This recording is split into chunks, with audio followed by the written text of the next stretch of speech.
Welcome, everybody, to Loud and Proud Orlando. It's Monday, April 18th, 8:33 p.m. Thank you so much. My name is Luis Carlos Pineda. I'm here with David Valentin and also with our guest, Nachito Sanchez.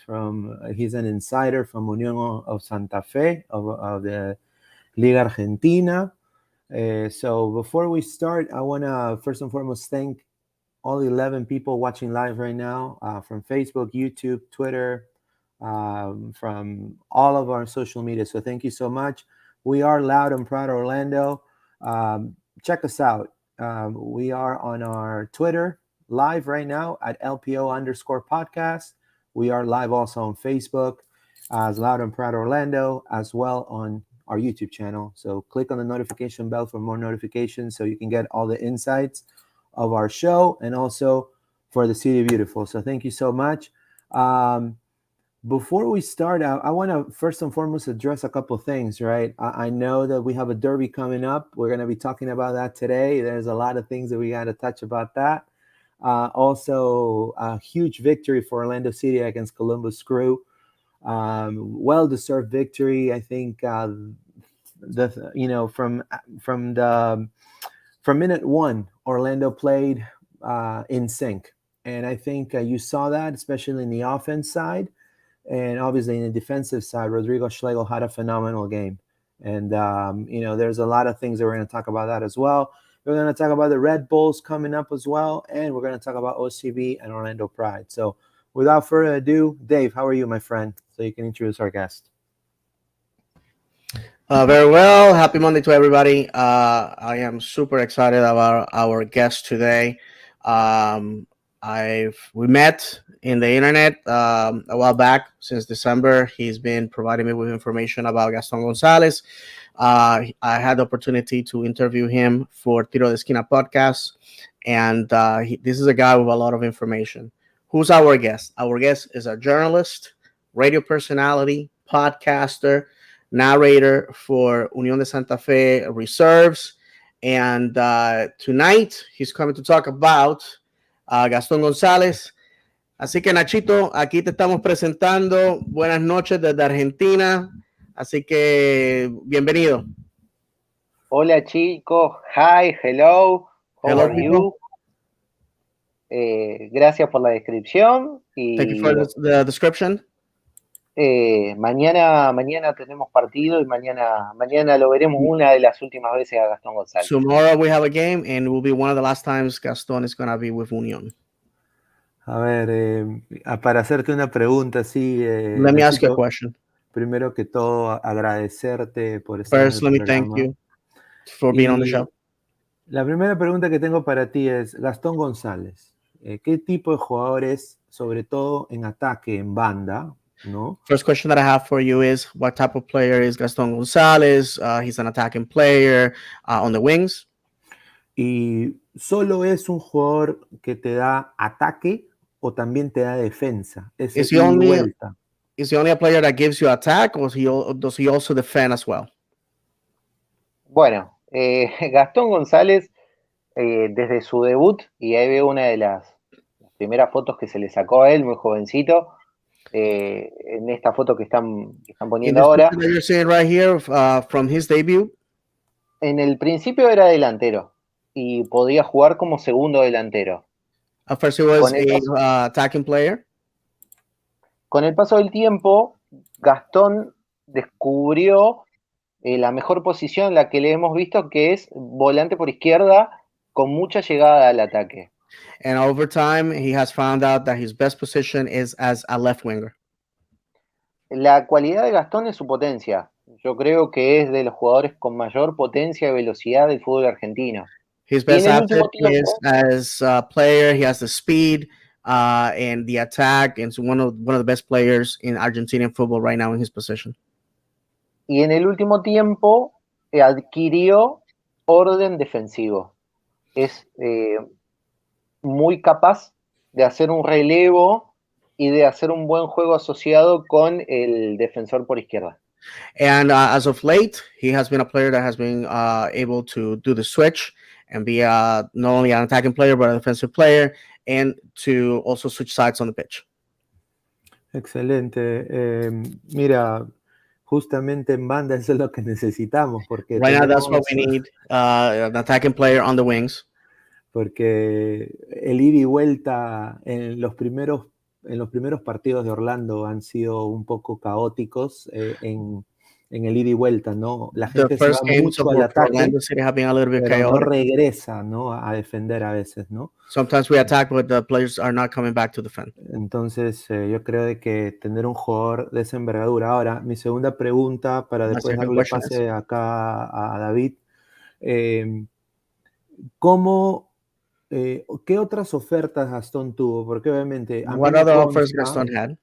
de que él es uno de los mejores extremos que tiene la Liga Argentina ahorita. He's one of the best wingers that the Argentinian league has right now. Y obviamente lo que más se le saca a relucir, por lo que yo también he visto de él, es de que su conexión que tiene en tres cuartos de cancha para arriba con los nueves, And he ¿no? has a very good connection with the number nines, and that's what has been highlighted about him. ¿Qué otras ofertas tuvo aparte de Orlando? What other offers did he had outside of Orlando? Ofertas no han llegado de forma formal, sí ha tenido sondeos de algunos clubes de Europa, también de Some algunos teams in sondeos Europe were scouting him, but not de la real Liga any Mexicana. offers. Lo cierto es que el gran interés y el real interés siempre estuvo del Orlando City, especialmente el último mercado de pases. The greatest interest was from Orlando City, especially in the last window. De hecho, bueno, lo hemos seguido con David, el día a día, ¿no? De las ofertas y de las negociaciones. I've been Eh, keeping David up to date on the negotiations and the offers as on the day to day.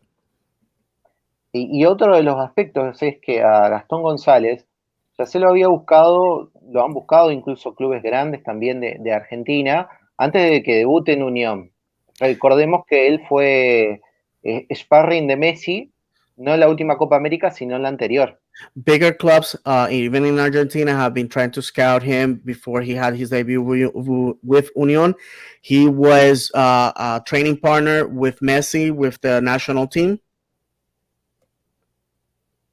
Y lo Excelente. otro a considerar, que para mí es importante, en el 45, casi 50% de los goles de Unión, siempre hubo participación de Gastón, In the ya 40, sea por una asistencia o por gol. in 45 to 50% of all Union's goals, he had a participation either by scoring or by assisting in the goal. Wow, increíble, ¿no? Me parece un jugador, obviamente, que cualquier club lo quisiera tener, That's incredible. He me looks like a consta player también. that every club will want. Y bueno, muy contentos de que se vista de morado, ¿no? Se vista ahí con los colores de Orlando. We're very happy Eh, that he's going to be wearing purple.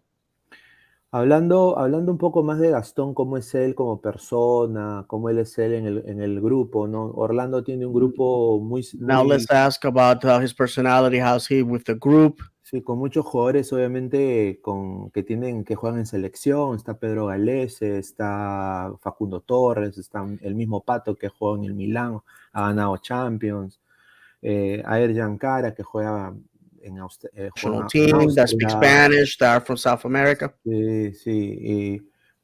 ¿Cómo es él en el vestuario? O sea, yo he visto sus Instagram Live a veces, ¿no? Es muy alegre, le gusta I've seen tocar his Instagram. He's a música. very happy guy. He's always joking in the dressing room. ¿Cómo es él en el vestuario ahí con los compañeros en Unión? Y es uno de los animadores, es una persona, bueno, es la juventud también, ¿no? He's very Bueno, young. He's very happy guy. Very easygoing. esta pretemporada, por ejemplo, fue uno de los animadores. Aquí en Argentina hay una costumbre de que los chicos que llegan a primera los pelan. Bueno, él fue uno de los que peló a sus compañeros, nuevos compañeros. Here in Argentina, there's like a tradition that the newer players, the newest players to the first division, they shave their head, and he was one of the first ones to do it, and he also got his fellow players shaved. Y ahora, Y acá en Argentina, en Santa Fe más precisamente, es un jugador emblema por el hecho de que como hizo todas las inferiores en la escuela del Club Unión, el hincha se siente identificado con él. The fans find themselves identified with him because this is a guy that has been in the academy from the very, very, very low level all the way up to the first team. So they find him as one of their own. ¿Y Es ese cómo? amor, viste, de ese jugador que sale de, no sé, de una escuelita o de la escuela que fuiste vos en la academia, bueno, el que llega, bueno, es un poco ese amor que tiene también el hincha con él. The fans have a lot of love for him because obviously he's a product of the club, a product of the community. No, sí, muy cierto. Y un poco añadiendo lo que tú dices, And adding to what you've been saying, cómo, o sea, los fans lo quieren, ¿no? O sea, se han metido en el corazón de la gente. the fans Eh, love him. He's basically have put him in his back pocket. en el lado de Facundo Torres, cuando llega a Orlando, la gente de Peñarol lo tomó un poco como que, la MLS, In the fuera, situation of Facundo Torres, ¿no? Peñarol's fan base were really angry that he was picking MLS and they were not very happy about it.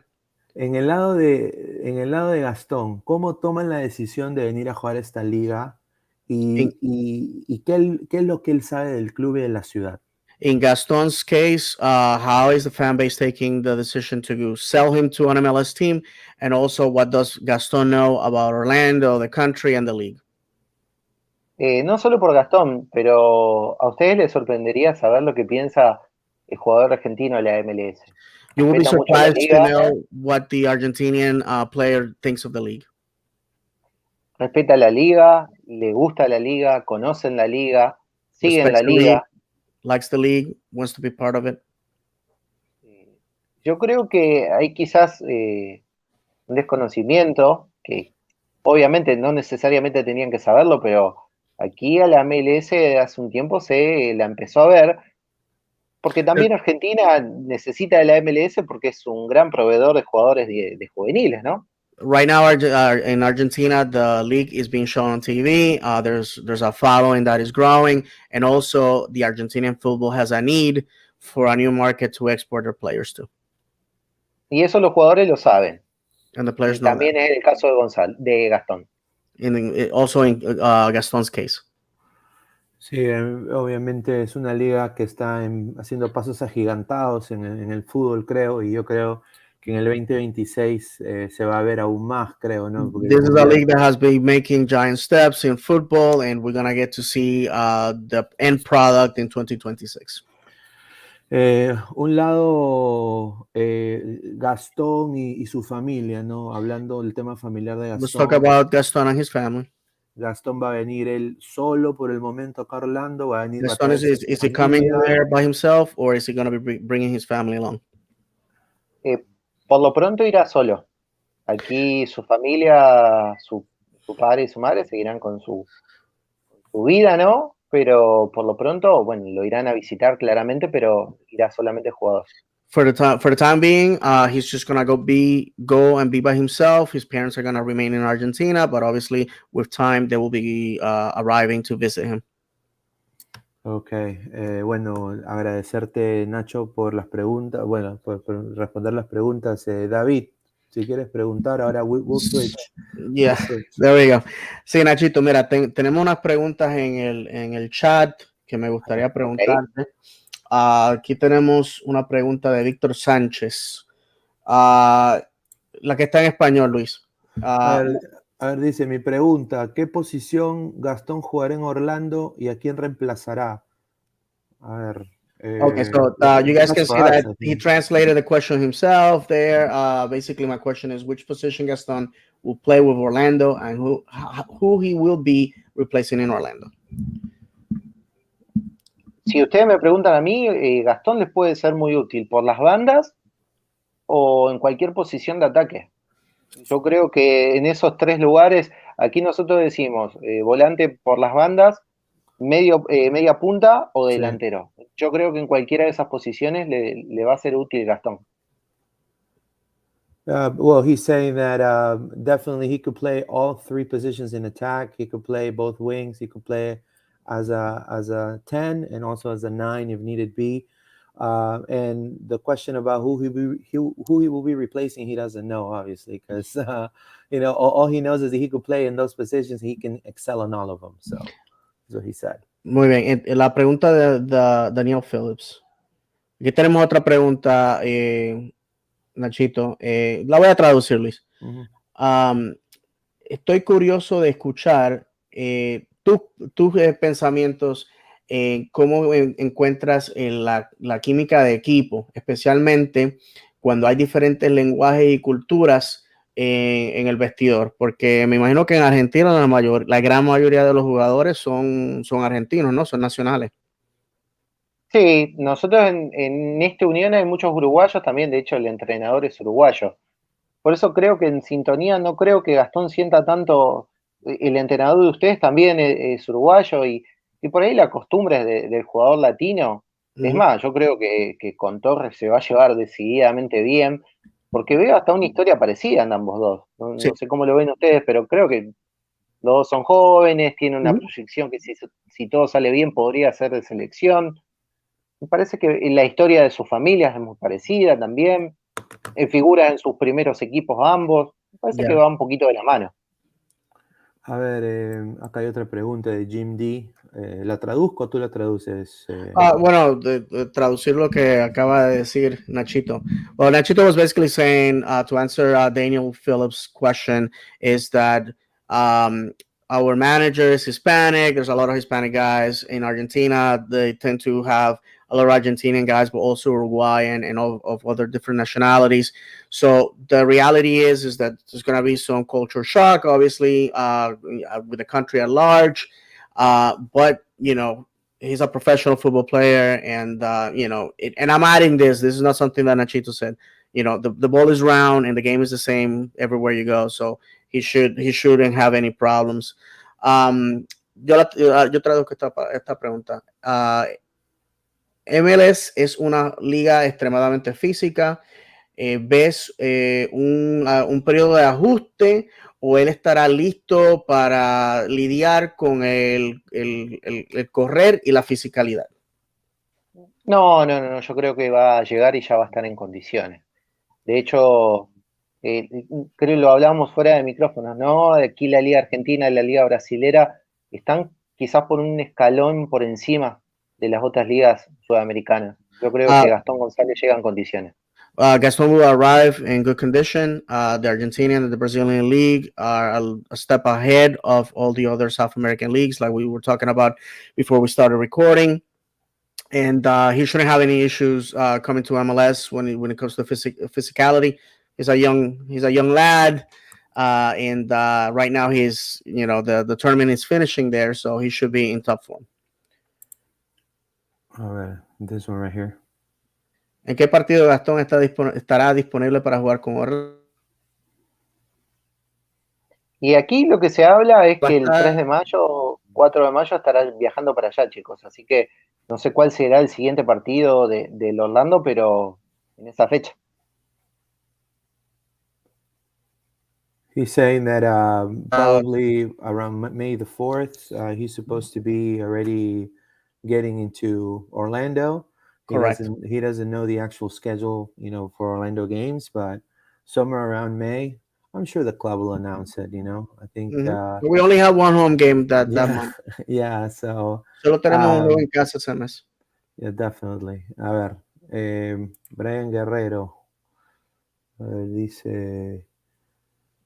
Bueno, acá Brian Guerrero dice que Gastón lo puede sustituir a Benji Michel, ¿no? Que puede jugar también con Torres, en la banda derecha Torres, banda izquierda Gastón, o viceversa, y que Torres también es versátil, ¿no? Puede jugar también de la posición de 10, haciendo que Pereira tome un descanso, ¿no?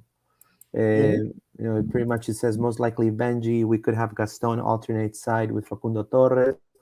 Also, Torres knows how to play as an attacking mid. Could also allow Pereira to rest. Yeah. So.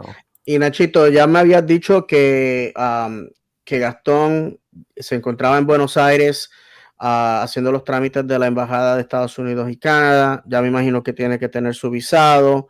y hasta donde yo tengo entendido ya hizo el físico en Buenos Aires, ¿no? So que ya está listo para venir. Permítame traducir esto. So I just asked Nachito that the last thing that we talked about was the fact that Gaston had gone to Buenos Aires to make the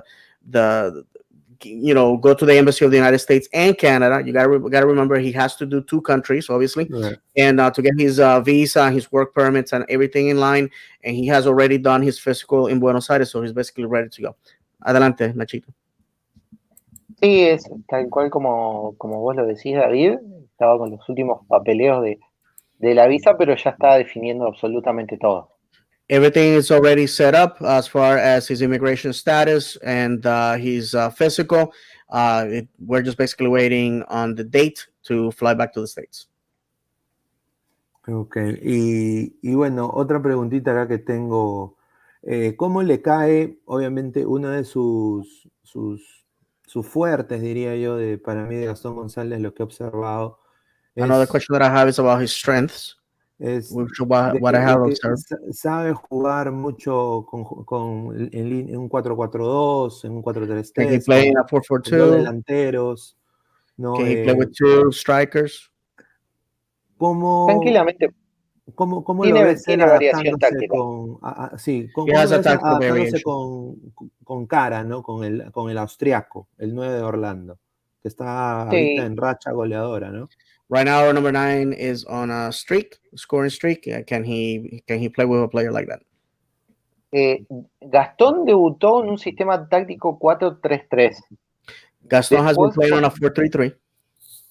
con el paso del tiempo y con el paso de los entrenadores, jugó en un 4-4-2, siendo el volante por izquierda. With time, he has been playing a 4-4-2, being the left side striker. Y durante este torneo Unión también ha mutado y durante algunos partidos Unión juega 4-2-3-1, siendo él uno And de los mediapuntas por izquierda he has been cuando Unión playing ataca. 4-2-3-1 lately, being one of the players on the left wing. Excelente, excelente. A ver, más comentarios, a ver, more comments. It says, a ver, ¿Qué es una factura? dice, las facturas argentinas son buenas como se ha escuchado, factura. Es un plato, un platillo Las ahí. facturas son es un alimento a base de harinas que tiene miel o dulce de leche o dulce de membrillo. Es Okay, so algo muy... the facturas is a dessert. It's made out of Ah, honey. And ¿qué era lo otro? La miel. dulce de leche, miel dulce y de dulce de leche. Dulce membrillo de en algunos leche. casos, Okay. crema pastelera. eh, Aprendiendo cosas es un- nuevas, yo no sabía. Learning ah, new things si here. viene, Está bien, eh, para ir allá quien a venga a comer. Argentina va a ir a una panadería, así se llaman los locales que venden este producto. La This factura se product is come sold o at en bakeries. el desayuno o en la And we merienda. eat Por them lo for general el breakfast or desayuno as lunch. es muy rico, es muy dulce. A ver, acá. Pero es muy del argentino. A ver, Okay. aquí Brian Guerrero, una pregunta más, dice, ¿qué otro número de camiseta le gustaría a Gastón? El What 15 other shirt will duele Gaston like? legendario. Since the El number 41. 15 it's already legendary, and Nachito says 41. Yo sé que el 15 es por una razón, obviamente la fecha de nacimiento del club. 15 is related to the day, and I believe it's in this month of the birthday of the club, so that's why a lot of fans love the fact that he wears 15. Es correcto, Yo ¿no? creo que el 41, chicos. Sí, sí, sí, es cierto, David. Pero el 41 porque es el número con el cual debutó en Unión. 41 is the number that he used when he debuted in Unión, so most likely we will see him in Orlando with the number 41. Que yo creo que en Orlando no hemos tenido jugadores con el 41. No. I don't think we have ever had a player with number 41, so this is a way to make it legendary. Esto es una forma de hacer el número 41 legendario, ya que nunca hemos tenido un jugador con ese número. Sí, ahora que lo va a usar, ¿cuántos goles meterá también? Porque es un jugador fenomenal, un jugador. Muy bien. Estoy muy contento. So, mira, Nachito, gracias por haber estado con nosotros, mi hermano. Nos vamos a mantener en contacto, obviamente. que enseñala ahí el termo de Orlando. mate. So I just asked Nachito to show his hot water thermos for his mate, and so there you go. Ahí te So muestro el mate. exacto, mi hermano. So now you guys can see that the guy is all in for Orlando. También le quiero dejar saber que Nachito Trae tuvo su suerte igual. camiseta. Ha ¿Perdón? traído muy buena It suerte. brings him luck. Says brings him luck. So Nachito also has Orlando City jersey. That you know, I wish he would have worn today. Me hubiese gustado que te la hubieses puesto hoy, man. Pero no importa. Ay, No importa. irá el cuadro es Okay. en la MLS es mi equipo. Ah, Ya okay. está So dicho. Nachito already Y said that, y esta me acompaña todo el día. Va Orlando conmigo a City todos lados team porque aquí and tomamos the mucho Temperature mate. Everywhere with him. Muy bien, muy bien. Pues mira, mi hermano, gracias por haber estado con nosotros, por la información.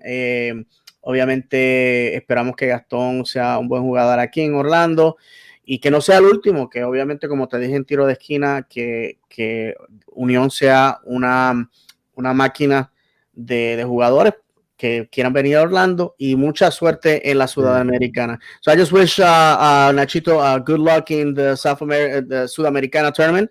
Also, that we hope that Gaston is not the last player from Union that comes over here to Orlando. Obviously, Union is a club that has produced a lot of players. Union de Santa Fe is, and please excuse the background noise. Union de Santa Fe is a club that has produced a lot of players in Argentina, the province. So we expect big things from Union. Y gracias. Y si quieres despedirte aquí, pues este es el momento. Gracias chicos, buenas noches. Y estaremos en comunicación, en comunicación permanente. Y le deseamos lo mejor. Intentaré para mañana hacerle llegar una sorpresita en forma de video. Gracias, mi hermano. So thank you very much for inviting me. I will make sure to send you guys something special tomorrow, and we hope that the player Gaston is a success in Orlando. Gracias, Nachito. Un abrazo. Gracias, Nachito. Un abrazo, mi hermano. Goodbye. Pensé. All right. There we go. English only now. Yeah, thank you so much to David for the translations and everything, and to everybody that is leaving their comments. Thank you so much. Let's dive into the nitty gritty of the situation here. Let's read some comments before we start. Victor Sanchez, Pato, Gaston, Torres, Urgent, Pereira, Galese, and the rest of the players. This team is fire. Yeah, they just had to gel together, and I think we saw that in Columbus. Absolutely. And not only that, no AC. Rodrigo Schlegel truly stepped up, and then, so great to see Thomas Williams come in. And, Yes. It's such a proud moment. I mean, what a player. Victor Rivera, how do you make a good mate? It says, ¿cómo se prepara un mate bueno? Tenemos que aprender. I have to start drinking that because I heard. Yeah, same here. I got to. Yeah, and you can buy that in Orlando anywhere, pretty much. Yeah. Publix, anywhere. I heard that it has like a lot of good properties. It helps your mind. A lot of caffeine. Because I can't have coffee, but I can. I asked about mate, and they said, yeah, you can try it. It's weird. Okay, and then the rest of them we already put them on here. Let's talk about Victor Sanchez's comment right here, right? Well, I'll tell you what. At this past weekend, I had the opportunity to go to the Orlando City Fan TV watch party at Tin Roof. So shout out to the guys. Fantastic opportunity to be there. So our friend Gavin from Orlando Lions blog, and met a new people. Obviously, the guys from OCTV, and I have to tell you, when Thomas Williams came in, we clapped. I wish I would have recorded, but in the moment, because this is the thing, and I already spoke with via Twitter with his uncle, and of course I'm not prepared to mention his name, but I will find it here in a minute. And I talked to his uncle, and they were super excited as a family. I met the family, guys. I met the family at the stadium. I met his dad, grandma, mom. It's a humble family from Titusville. These are folks that made the sacrifice. As all of you guys know, Thomas, every day after school, him and his dad will drive from Titusville to Sanford. For those that are not from the Man. area, we're looking Oh at 45 man. minutes. Yeah, 45 minutes one Wow. way. And then he will do his homework, eat his dinner in the car, get there, practice, and then drive back to do it all over again. 5 days a week. They did this for years. And a lot of the players and a lot of the people who are with our academy have a lot of respect for this young man.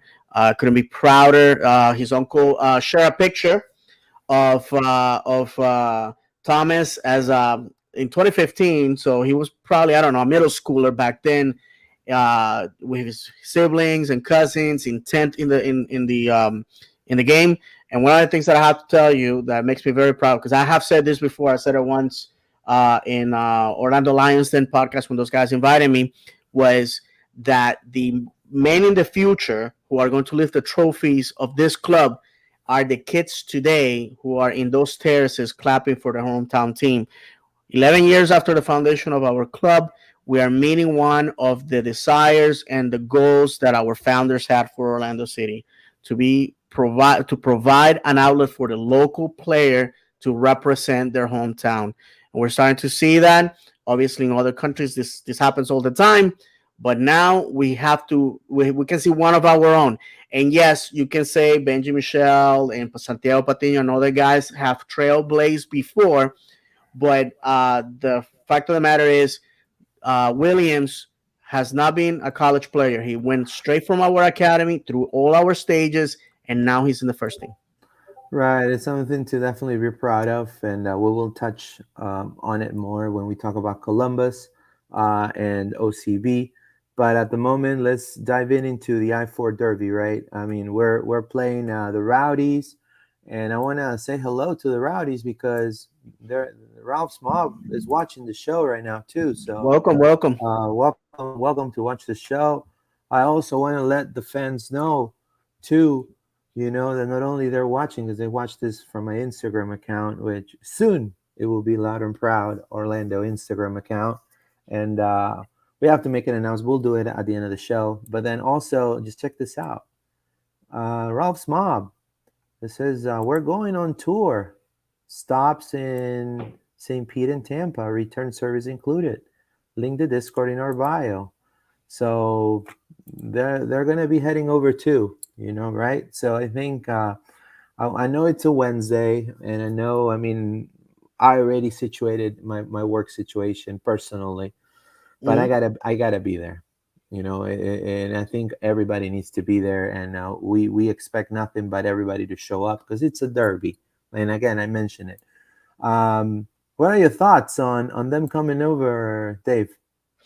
Well, been a fan since 2011. Because The some rivalry. beef happened before, Yeah, right? Over, yeah. right? There was a lot of stuff uh, that has gone on. I'm gonna tell you, I'm gonna respect the parties that are involved in Right, what has happened, because the law got involved in several of these right, situations. And it's not my place to talk about people's dirty laundry, so I'm just gonna leave it at that. All I'm saying is the rival. The beauty of this game is that this is a real rivalry, and I have said right. it before. Rivalries are born on the pitch. In MLS, NYC was our rival because they came into the league at the same time as us. Even though if you want to drive from one city to the other on the road, you're looking at about 12, 13, 14-hour drive. Yeah, yeah. Atlanta was our rival because it was the closest team to us at the time, Yeah, even though it's 8 hours away. Miami seems like a real rivalry because right. obviously it's in Florida and a lot of things were said and done and all that good stuff. But Tampa is a real rivalry, is one in which Orlando finds itself in a position of command. And just so you guys understand, back in, because I know there's a lot of fans that miss the USL years. Days, right. Yeah, back then, NASL was the second division of American football, and USL Pro was the third division of American football. There's also a lot of history because NASL, or the rebirth of the NASL, and USL, it happens from a split in the USSL Oh my God. And teams took sides. Obviously, our ownership decided to stay the course with USL Pro. Some teams like Tampa Bay Rowdies decided to go their separate ways because they wanted to be the first division of American football. That failed miserably, and I say that as also as an NASL fan because I had a team in the league, Puerto Rico Football Club. But the we started playing this I-4 Derby preseason tournaments with them, and also we saw each other in the Open Cup. And as of right now, Orlando City has won every single of those match. Now, after 2014, Rowdies and Orlando City B have seen each other. Obviously, Rowdies has defeated OCB at will because obviously it's our reserves, our young kids, and as you guys all know, the purpose of the reserves is not to win but to develop players. And also, we have friendlies with them that have been behind closed doors. We never hear the end result officially on first team against first team in a tournament.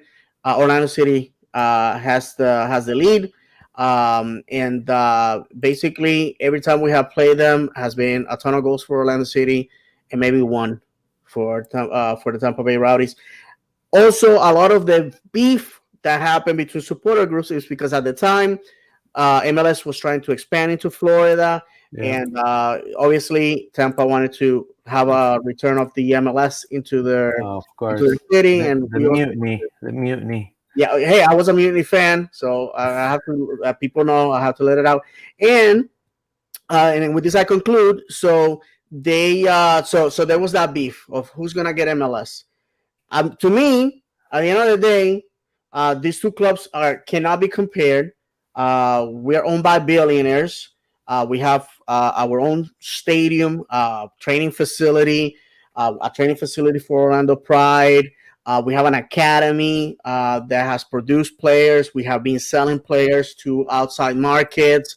Um, and yes, our first 5 years in the league have been troublesome, and right now we're recuperating. We're in these early stages of rebuilding our brand.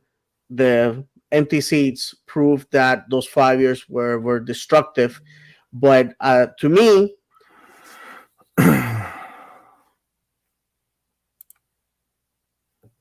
Oh, I think he had a lag. I'm deeply sorry for that.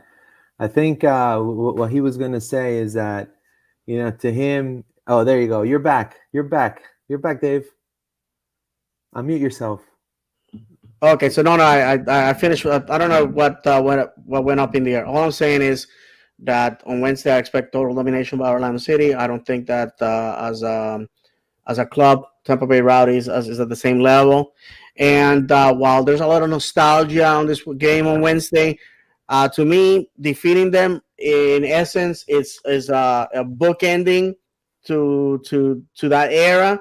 And from now on, we just need to treat the rivalry for what it is. It's David versus Goliath, and in all honesty, they're a dangerous side. They're very good. Right now, the Rowdies with 7 games played. They're 3-3-1.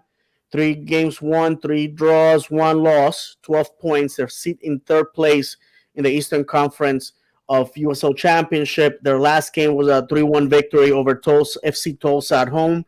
So if you guys feel that it's gonna be total destruction, let me remind you what happened when we played the Fort Lauderdale Strikers, and they're real Miami So, FC. So anything can happen in football. Football is cruel and unpredictable. so Josema today, assistant coach, talked to media today, and he actually spoke to me. And the question I asked him, straight was, what is Orlando going to do? So, is it going to be a mix of youth? Is it going to be our A team? Is it going to be our B team? What exactly is um, Orlando going to put on the pitch, right? And this is exactly what he said. I'm going to quote. He says, "We will do a mix of youth and the starting team." mix of youth, and the starting team. We're studying this in practice, especially the connections between them. We'll have the starting 11 after tomorrow's practice. They'll have a practice tomorrow and they'll have the starting 11 by the end of tomorrow's practice. When then Mike and David, Austin also, I want to say hello to them as well if they're watching. I think one of them asked them also about the rivalry. I think it was Mike. He said, do players know about the rivalry? He said, yes, players know about the rivalry. We know the energy Tampa is going to bring to face us. We go game by game and are already focused, on the goal. And then when he was asked about Tampa as a team, which I'm going to analyze just now with David, he said Tampa is a complete team. They play in a system that they know what they want. It will be a good game for fans to see. So he didn't say, Orlando didn't say, hey, it's going to be easy peasy cover girl. Let's pack everything. And, no, this is going to be a rivalry. It's going to be a big game, I think, for both sides. And I think he described it correctly. So it's going to be a mix of youth and a mix of the starting lineup. Now, personally, this is my own opinion. I would love to see, still Pato playing. I want our midfield onwards, and we want some of the starting players, I think, for sure, and then eventually incorporating some of the subs in the end, because this is a great opportunity for us to get silverware. I think Orlando has the team to attain silverware. This U.S. Open Cup, Orlando needs to take it, not like years past. I think, not put just OCB to play. We need to have Orlando City playing this, the A team. Not necessarily Pedro, maybe Mason needs to start, maybe Adam. But there are certain positions that we would love to see some of the players. Example, maybe we give the Viking a rest, put Taylor, put Rodrigo and Thomas Williams up there, a center back couple. Definitely Araujo or maybe Sebas Mendez. Maybe Pereira takes a backseat. Wilfredo Rivera we see there. But the three up front need to play, in my opinion. Facundo, Ergen, and Pato. I think that's the winning formula to me. I agree with you. That's what I would recommend, because I think this city, and I want to say this with the utmost respect, this city needs silverware in the trophy case. We need to have silverware for sure. No, absolutely. And one of the things, because I'm not gonna disrespect the Rowdies. They're a good football club. Last year they almost won the USL Championship. That's right. And on Twitter, I'll be part of the banter and joke with people and all that. But in all seriousness, they're a good club. They're dangerous. They score goals, multiple goals, and while a segment of our fan base thinks that this is gonna be a repeat of the past, I am cautious because I am cautious. I gotta tell you, and I want to use this quick analogy. My English team is in a relegation battle today. They were playing the last team in League Two that is already relegated, and they slept at the wheel. They fell asleep on the wheel, and they allowed that team to tie them on the 75th minute, and we dropped 2 points just like that. So that tells you that you cannot look at your opponent and say this is gonna be a walk in the park. This is a dangerous team, and who, just like Luis said, I would like our attacking players to be unchanged from what happened last Saturday. They don't have to play 90 minutes. I think that if we go with Torres, Cara, and I don't know, maybe even the Vanderwater. If we throw those guys out there, then we're gonna get enough of a result where everybody can play. I would like to see. What's his name? Rivera. Wilfredo. Wilfredo Rivera. I would love to see him. I would love to see Moises Tablante. Oh yeah, for sure. Now the restrictions. By the way, this is the first tournament where the restrictions that we had in the past where the roster had to be mostly Americans have been lifted. Right now, we Yeah, can play whoever. Alex Freeman, Thomas Williams for sure. I would love to see Hackenberg too. I think Hackenberg is a hell of a center back too. Bokuzo. So there's some kids in OCV that definitely need. We're gonna showcase probably here. I'm sure. Oscar knows the group of OCV and everything, but honestly, if we want to lift silverware, it's like Josema said. It needs to be a mix, an even mix. And I think Hmm. that what's working right now after the Columbus game is from the midfield onwards in the attack. Those players are sinking very well. 6 touches for the Urjan Kara goal, pretty much 6 or 7 touches. It's like a Tiki Taka. That's why the name of the title today on YouTube, right?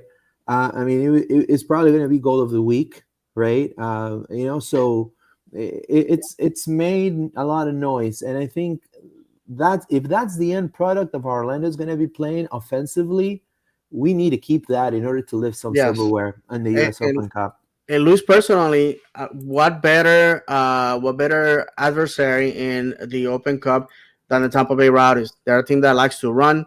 They're a team that likes to play wide. They're again, like I said, this is a team that likes to score goals. So it's gonna be a good challenge for us. Personally, listen, not nothing against the Tampa Bay Rowdies when I say this. As of right now, this fan base is hungry for silverware. We with the championship in this tournament, we get $300,000. We get a berth for CCL. I felt that when we fell to Atlanta, we did so because our manager at the time underestimated the occasion. As much as I love Grinwis, at that point we should have played our starter because the fact is that Atlanta came with a starting MLS starting 18, and we didn't, and the result proved that that was a bad decision on our behalf. At that point, maybe we should have said, "Adam, thank you for all that you have done. Guess what? We're gonna put Brian between the three sticks." That's what So should have happened. You go. I'm sorry. Go ahead. so Rowdies play 2 systems. They Mm-hmm. play this system, which is now what's cool in soccer, right? La línea de cinco. That's how they call it, right? The five in the back. Why five in the back? Because there's 3 center backs: White, Antley, and Guillen, pretty much.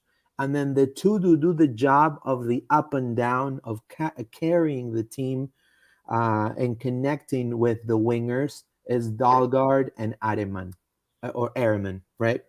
So it's literally 5 defenders, right?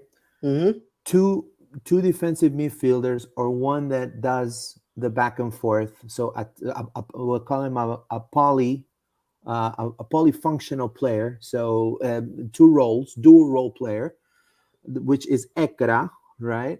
And obviously, they're 9, which is Craig, right? Now Greg. Now, what's the thing about this system is if Dalgard and Airman have a terrible game, we gain so much threat on the wing with the players that we have right now. In my opinion, I think this is a game for Rouen. Even though people right now are saying, "Oh, why Rouen?" Kyle Smith plays so great. I think Kyle Smith played tremendously too against Columbus. He played great, and I'm glad to see Kyle Smith succeed. But I think due to the speed on the wing, you know, it is necessary to have Rouen there at least for the first half. Now, there's some interesting players in this lineup which I'm gonna talk to you about. The first one is Lawrence White, 25 years old, born in 1996. He's English. He's one of the center backs. He came from the Manchester United Youth 18 team. Okay, Youth 18s. And then he ended up playing in Atlanta United 2. And then he became part of the Rowdies. Right. So it's somebody to keep an eye on. He's from, and he has an English background, and Manchester Mm-hmm. United, it's a huge club, Mm-hmm. and especially development wise. So I A think technical player. it's a good prospect. Another one that I say that we need to keep an eye. He already has 2 goals in 7 games, It's the Danish Sebastian Dalgaard. So Sebastian Dalgaard. He's 30 years old. He was born in Denmark. He's played almost every minute for the Rowdies. He's in the first team. Now he has quite a career in USL. So he's played for Hartford. He's played for Oklahoma City Energy. He's played for St. Louis.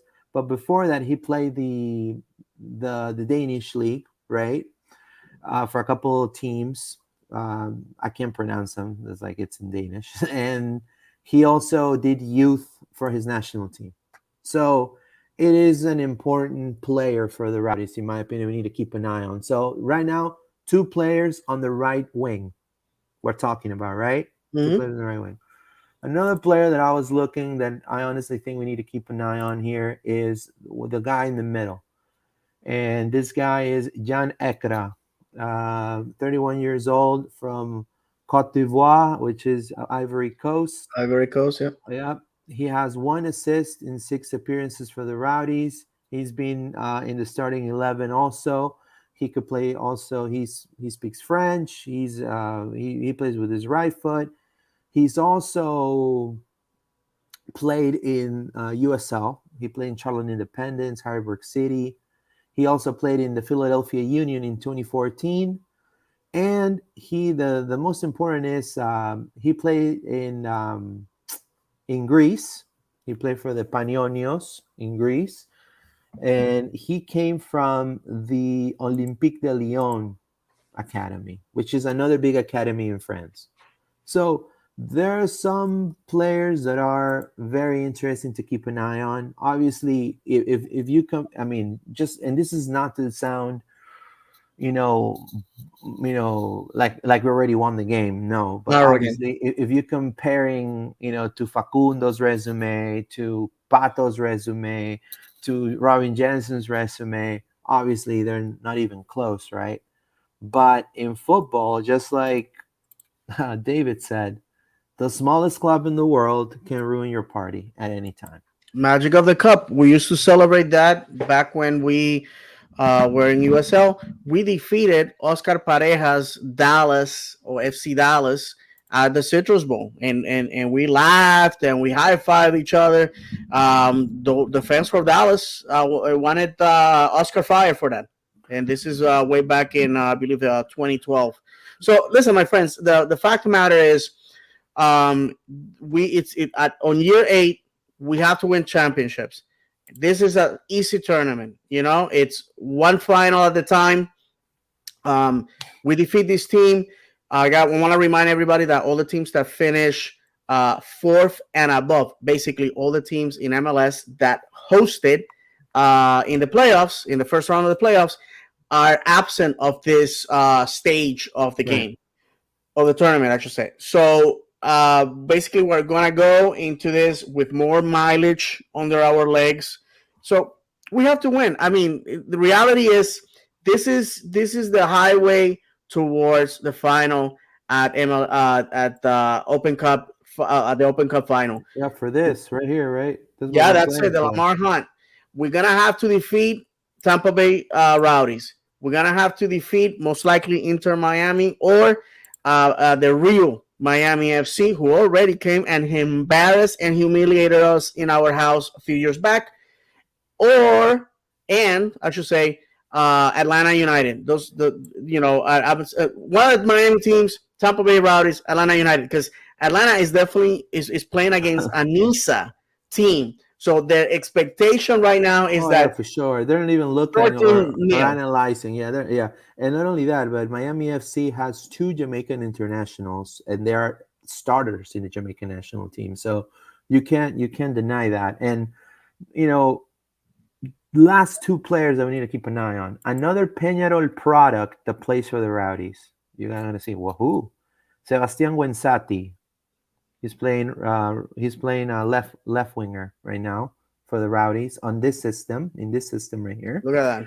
30 years old. He started his career just like Facundo in the under 19s in Peñarol, but then he made his way into playing for Huracan, which is a small team in Uruguay. and then obviously then he was part of the New York Cosmos in 2016, and then he was without a club for over a season before he got into the Rowdies. But he's right now the starter at left wing, and And then Luisa, if I can interrupt you there for a second, when Sati played for a New York Cosmos that was managed by the current manager of Portland, the Venezuelan, his name escapes my mind right now. so it is. Sabarese, yes. And do not be fooled, because that team was the team in NASL before they went under. So it was a team that was super loaded with great players. So again, to the fans, just because the Tampa Bay Rowdies of the past were full of crappy players, that has changed. I just want to let you know that. Sorry. Yeah, and then last but not least, the American, 32 years old, 5'10", Kyle Gregg. Gregg? Was that how you say Gregg? He's in starting number 9 for the Rowdies. He has 4 games with them. He already scored a goal. And there has been a partnership, and I want to say this because I saw it and I was very surprised Mm-hmm. because we had a history with this club too. Louisville City. Louisville City and Tampa now are like best friends. They're like, you got a friend in me, like in Toy Story, and they're taking pictures together. And now they shared.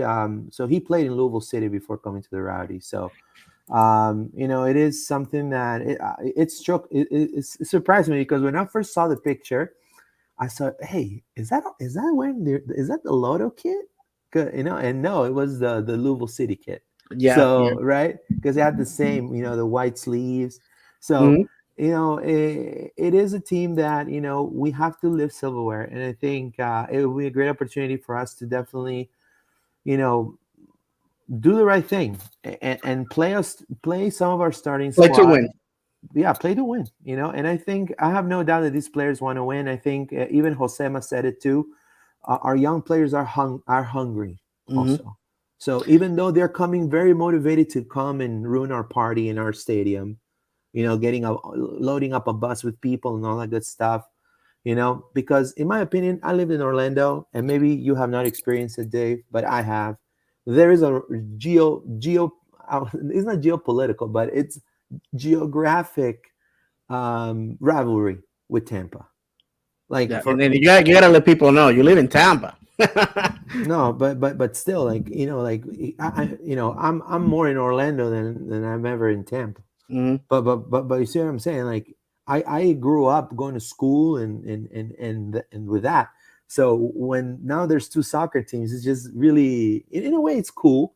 Yes, That's yes, it such is. a passionate rivalry. So it's not going to be an easy it's not going to be an easy task for Orlando for sure. Mm-hmm. And I think you know it's a great opportunity for us to lift some silverware, Dave. Yeah, So and before we go to the nice comments talk. to close this part of the podcast, I just want to say, listen, for our state, because I'm a Floridian first, I'm a football fan first. Sure.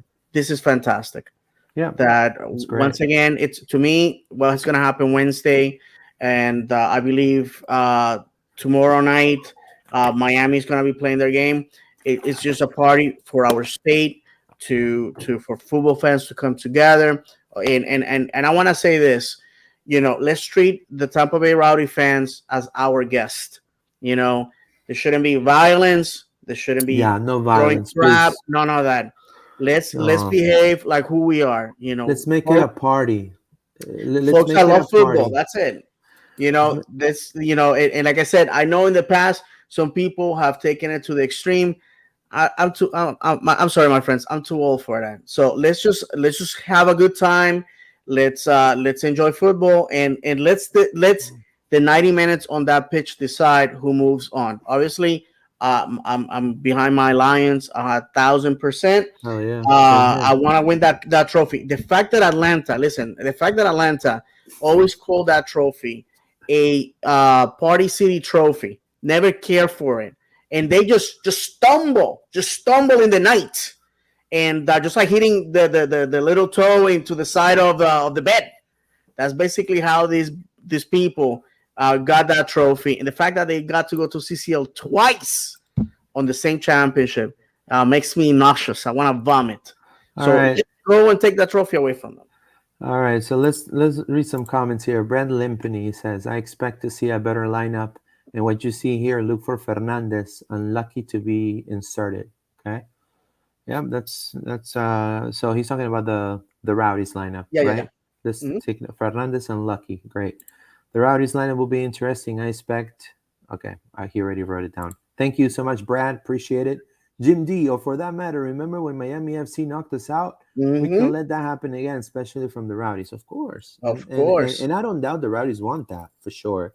I mean, and that's just in a way. I mean, in this sport, you want to win. I mean, and I don't doubt that our players want to win too. So Jim D, we can FC Cincinnati ourselves again. Open Cup, crazy things happen. That's right. Mhm. Victor Sanchez, not Orlando related, but wishing a speedy recovery to Brad Guzan. Even he plays for Crapalena. Caplana. No, but yeah, I mean, Yeah, all the best. I mean, he's speedy he's he's a recovery. human being. I mean, Yeah, come on, yeah, yeah, he's a speedy family recovery. man. Jim D, the Twitter battle between Miami FC and Outer Florida, Fort Lauderdale, Outer Fort Lauderdale lately They're has all been in. They're good. all in. No, yeah, I mean, it's. I think Miami FC's just to say it's well run. That's all I'm Yeah. gonna say. And Uh, and before and moving on, the manager of the real Miami FC is none other than Anthony Pulis, Orlando City oh, there you legend. go. What a legend! What a legend! It says Daniel Phillips. Plus, I'm bringing two new fans to Sunday's games. That's awesome. That's phenomenal. Carlitos Rueda. Hey y'all, looking forward to Wednesday. Hey, how you doing, Carlitos? Thank you so much, my friend. Appreciate it. And not only that, but they have. I've read too online the people complaining about the food in concessions. Like, guys, it's like $8. It's like super cheap compared to when I used to go to the games. This was like 2017, 2015. Like, man, come on, man. I mean, People will Dan- complain about everything, Luis. Daniel Phillips, I'm going and bringing a friend that hasn't been to a game in years. It says, Good, good. Victor Sanchez, mob on tour. You're welcome in Orlando, but Florida bleeds purple. There you All right. go. Jim D. Okay, and then he was talking about Nachito. I know to thank him for his time. So, all right. So we go to the next subject. The next subject, real quick, is going to be Columbus, right? Orlando defeated the Crew. What a game. I Ah, mean, on top. understatement, Luis. Understatement. I mean, it was just everything worked. Like everything worked, and I'm gonna say this, but Orlando fans and I believe they've been looking to see that level of play in the attack. The touches. So they, you know, we might have done 550 passes, but hell, we got 2 goals out of them this time, right? Mm-hmm. And two nice ones too, right? One that meant a lot of a set piece again, right? And then another one that was to me a golazo. From when the build up play to the touches and then the finishing from Urgent Kara, and that's the reason why Urgent Kara is wearing purple right now for those type of goals. And I think this is gonna open up. Already, he has 2 goals with Orlando City, so the floodgates are opening up. Hopefully, we see not only Pato scoring goals, but also Facundo is still assisting, being influential in the attacking play, and then Mm-hmm. Urgent Kara just being Urgent Kara, right? And I So, tell you what, what were your Luis. thoughts, Dave? Yeah. First of all, I'm super happy for Cara. I think that him and Facundo Torres are building a fantastic relationship. You can see it. By the way, these are guys that cannot speak each other's language and are using English as the bridge. This is the beauty of when you have talent and when you have people who are professionals. They are bridging a communication gap to make music together, my friends. The two goals came at the 51st minute. Well, for the first one, 37th minute by Schlegel with assist from Urso and hockey assist from Torres. And the second goal, which is just poetry in motion, if you ask me, the type Oh of yeah. play that we always wanted since back in 2011. 51 in the 51st minute. This was Kara with assist from Torres, and this is the I was going over the stats for the game, Luis. What surprised me the most was Columbus had a 60% possession to 40.5% of Orlando City, and we still, my friends, won this game. Yeah, and just because you dominate possession doesn't mean that you're going to win the game. Hello to FC Barcelona, right? FC Barcelona could dominate possession all they want, but right now, I mean, if you don't score the goals, it doesn't really matter how much possession you collect during the game. Mm-hmm. And I'm glad to see Orlando on the ones that they need to execute and score them. And that's what I'm talking about set plays, right? You need to take advantage of the set play. And Orlando's been doing that now in the last two games. And I think that's phenomenal. I think that's phenomenal. And another player that to me was very important, and they have not dropped 1 ounce of their level as a player, is Joao Moutinho, Robin Jensen, and Kyle Smith. On that back line against Columbus was great to see. A lot of people are saying, no, Kyle, start forever, Kyle, don't ever leave. And that's great. I think Kyle Smith is a great player. But there's going to be games for Kyle to start, and there's going to be games for Ruan to start. So, but then again, Mauricio, Facundo, and Cara, what a level of play that they Oh, play against Columbus, and everything worked. And and, just Columbus Luis, had a bad game. Columbus had a let's terrible let's game. talk about this for a minute. This is a Columbus crew that 2 years ago crowned themselves champion That's right. in a year that I felt it should have been us. This is a Columbus crew where going to Columbus and getting 3 points has been very difficult for Very us in the tough. past. They have a passionate fan base supporting them. They have a brand new stadium. All things said, Columbus was going to win. I mean, they defeated OCB early in the day. So we went there and we played beautiful football. One of the things that I remember the most about Will Johnson was the time when he was interviewed, and he said that in a football team you have piano carriers, piano tuners, and piano players. Everybody has to do their job in order to make beautiful music. And my friends, didn't we see that this past weekend? I was shocked at the level of play that we had.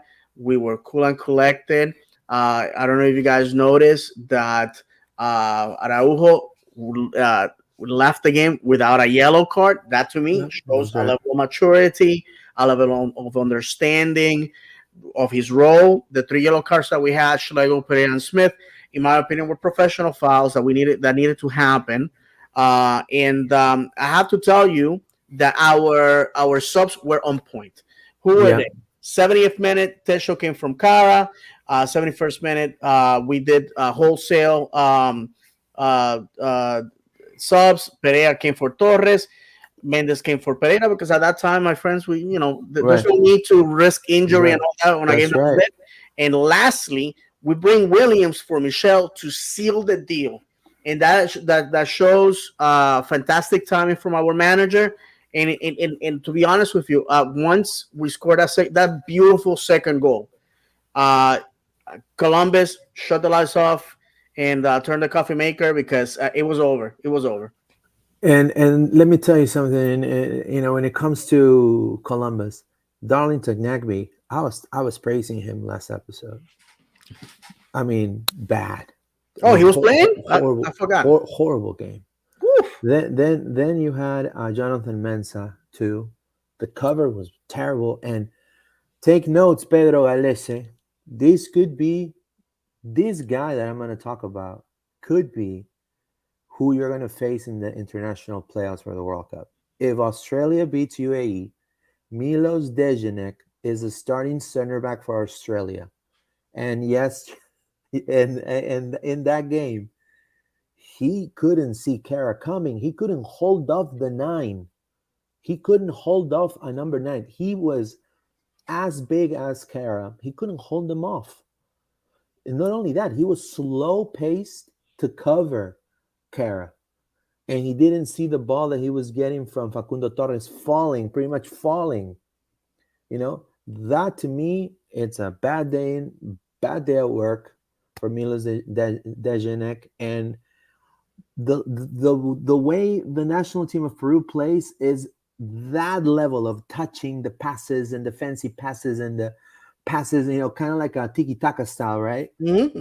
He's gonna go crazy, because if he cannot control that goal, it was a beautiful play. I mean, I was surprised that he couldn't even, put a stop to it, It was just because beautiful. Yeah, yeah. a different type of center back would have at least tried to kick the ball away, or Mm-hmm. clear the ball, or but he just didn't see it coming. And one thing, That's a red Luis, flag. and one thing is that, to be honest with you, I felt that Columbus, their only effective weapon throughout the game was Lucas Larrayan, who, that What a man player. is what a player, and what a set piece specialist. Which I believe right now with Facundo and with Mauricio Pereira, we have two guys that can put a ball on a dime, and we're getting another one with Gaston Gonzalez, who also can take penalties. Thank God for that. So it has been a weakness in our club. Things are happening, and I'm here for it. Like I said, I have said to many of you before. Our team in the past was weak against the counterattack, set pieces, and in very susceptible to give out fouls in dangerous areas. The Orlando City of 2 years ago would have fouled the crap out of Rayan, and that guy would have been putting on red a card. show. Yeah, it would put a show for sure. And I think how important it is to have Junior Urso, Sebas Mendes, Andres Perea, Cesar Araujo, that midfield. I mean, Dominated. I think you have so many options in the mid now. I mean, and now adding Gaston Gonzalez on the wings too. You have Benji if you want explosiveness in the attacking third. Especially on the 1v1, you have Facundo Torres who could play right behind or next to Pereira, as behind the number 9.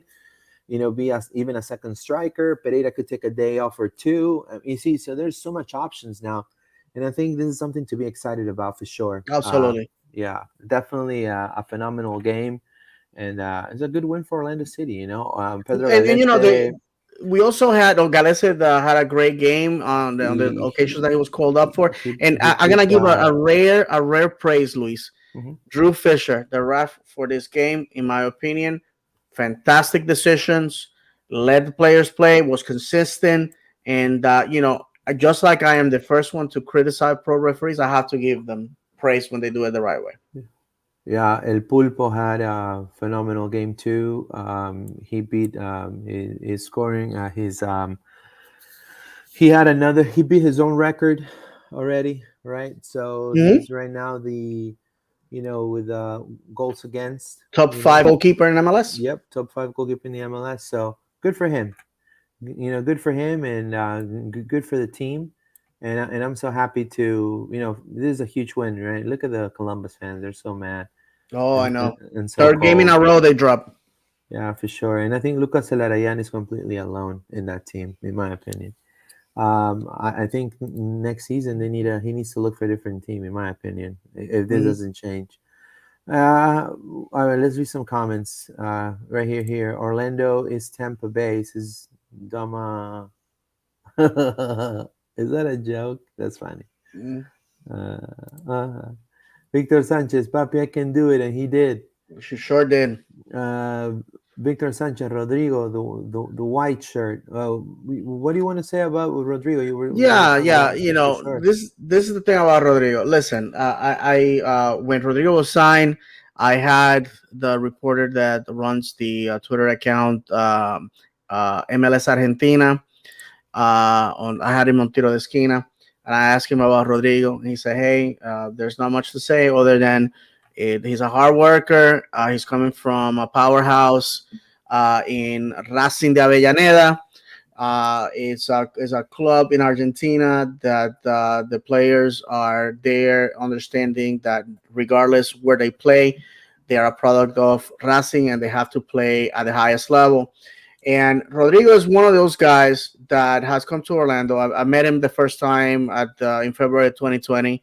I told him, "Hey, we talked about you on our podcast, blah blah blah." Super humble guy. I was like shocked that anybody would pay attention to him. This is a blue collar dude.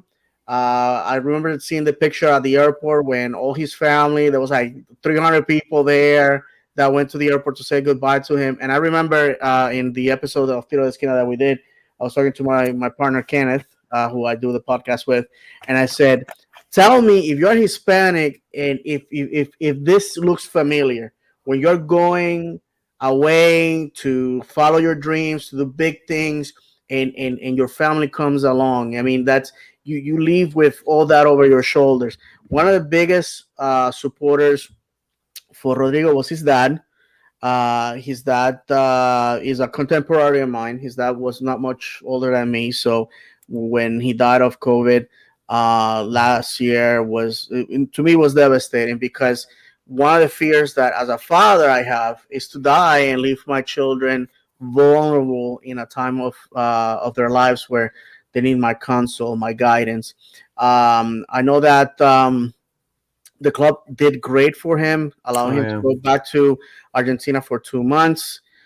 To because as of right now, basically Rodrigo has taken his father's place. His sister and brother are school age kids, high schoolers, pretty much. And his mom, it's is a very young woman in her late 40s, finding herself without her husband, something that definitely she did not plan. I have been very open with the fact that my father-in-law died of COVID before the vaccine was available.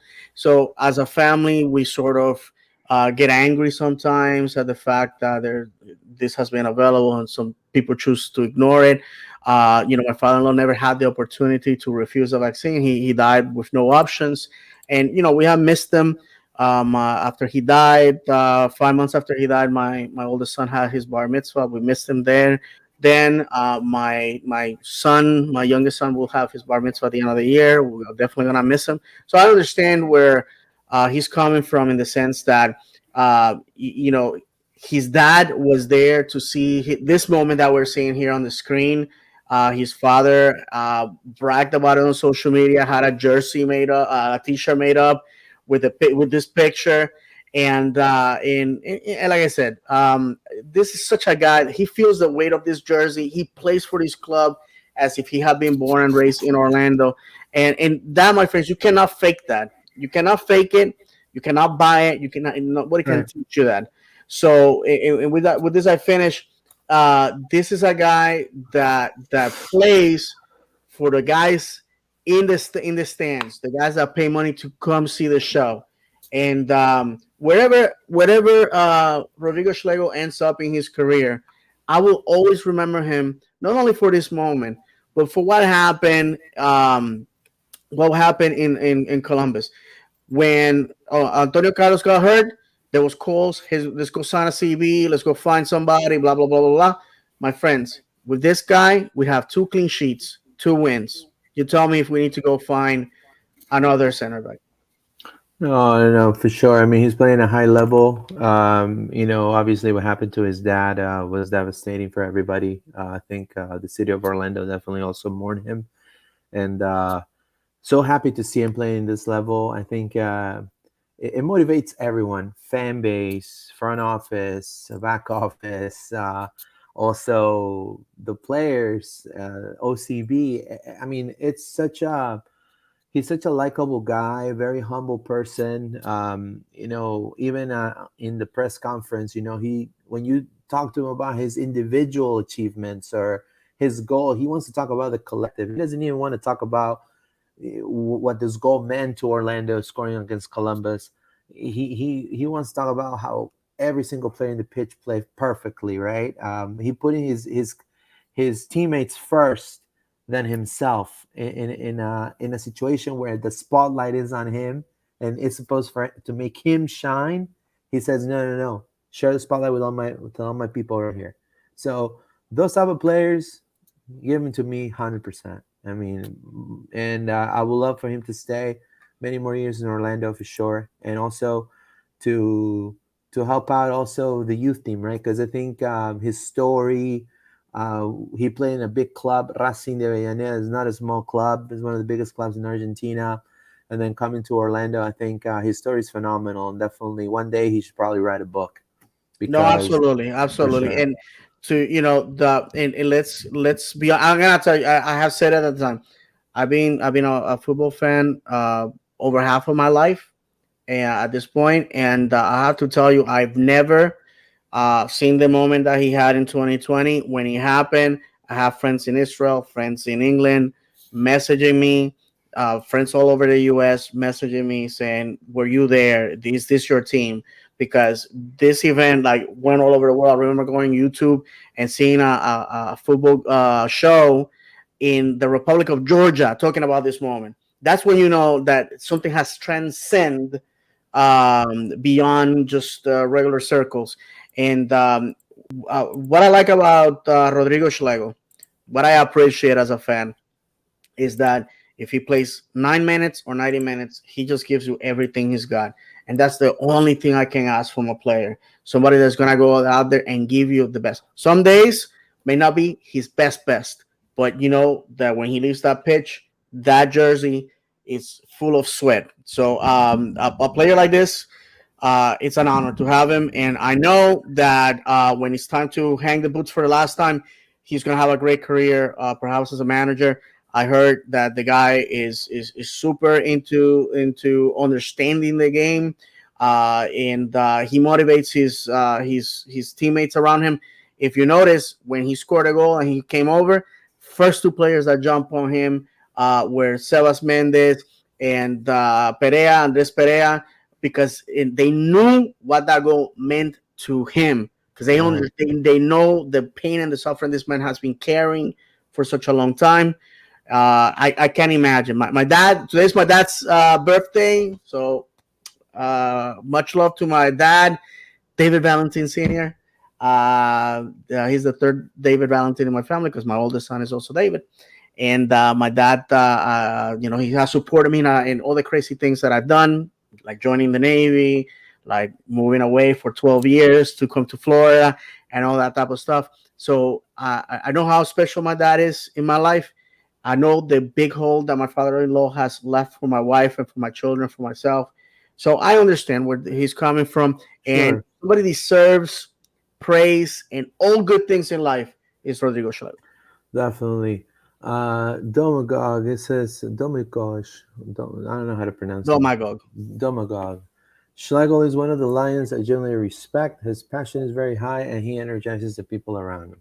absolutely. And then he says, score prediction for Wednesday. That's a good I question. will say I will say 4-2 Orlando City.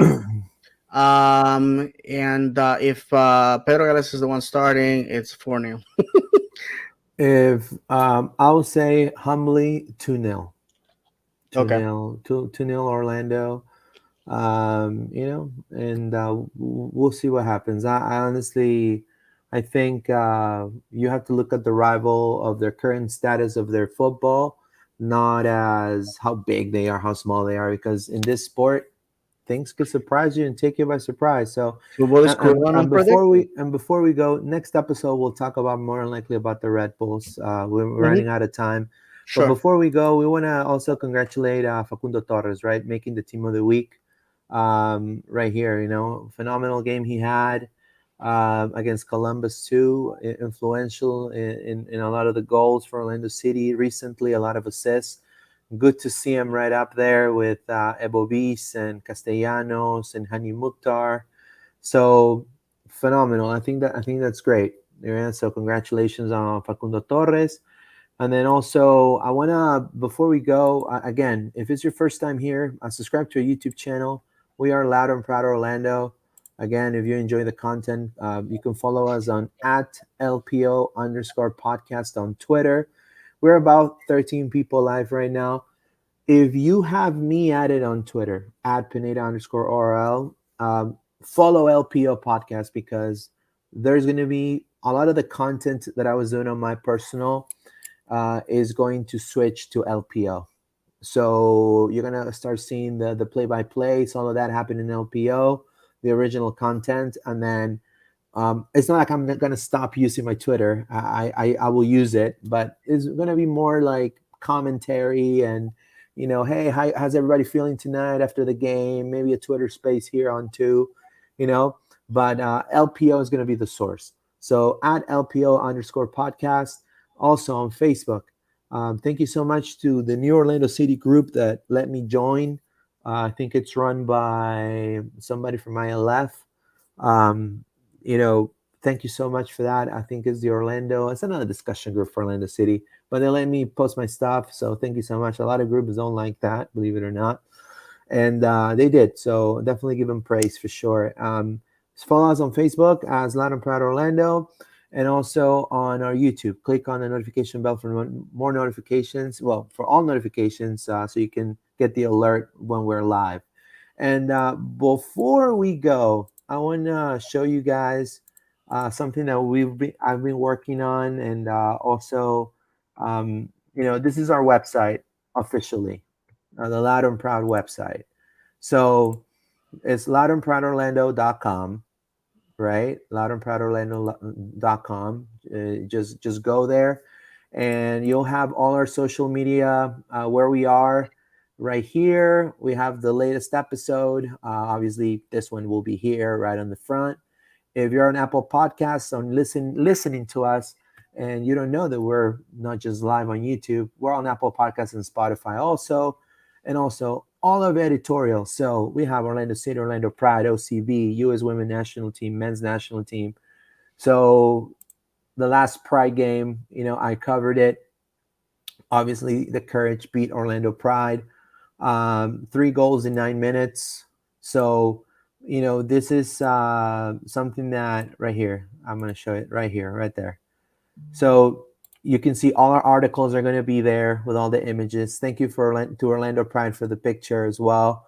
And we're going to be having, articles for every game that we cover. So just go follow it. Subscribe is going to have our inputs. There's going to be new members. If you want to join Loud and Proud Orlando too, as a writer, you're a content creator, we're definitely looking for you. Join us, right? Loud and Proud Orlando to get to cover OCSC, OCB, Orlando Pride, writers, journalists, City, Pride, fans that want to cover the games, want to contribute to the growth of not only the club, but each individual branch of the club. Send us a DM. We would love to have you for sure. And drop us a like and subscribe to the channel, right? So, Absolutely. And Luis, also, if there's any journalists, students that would love to collaborate with us, please get in contact with Luis. We want this to be a platform for all the fans. So do not hesitate. If you feel like you have the talent to write 500 words on Orlando City, OCB, or Pride, please reach out to us. All right, guys. So let's enjoy Wednesday. Let's get the W. I think it's going to be a great game. And vamos Orlando, right, Dave? Vamos, Orlando. Vamos Orlando. Take care, guys. I'll see you next week.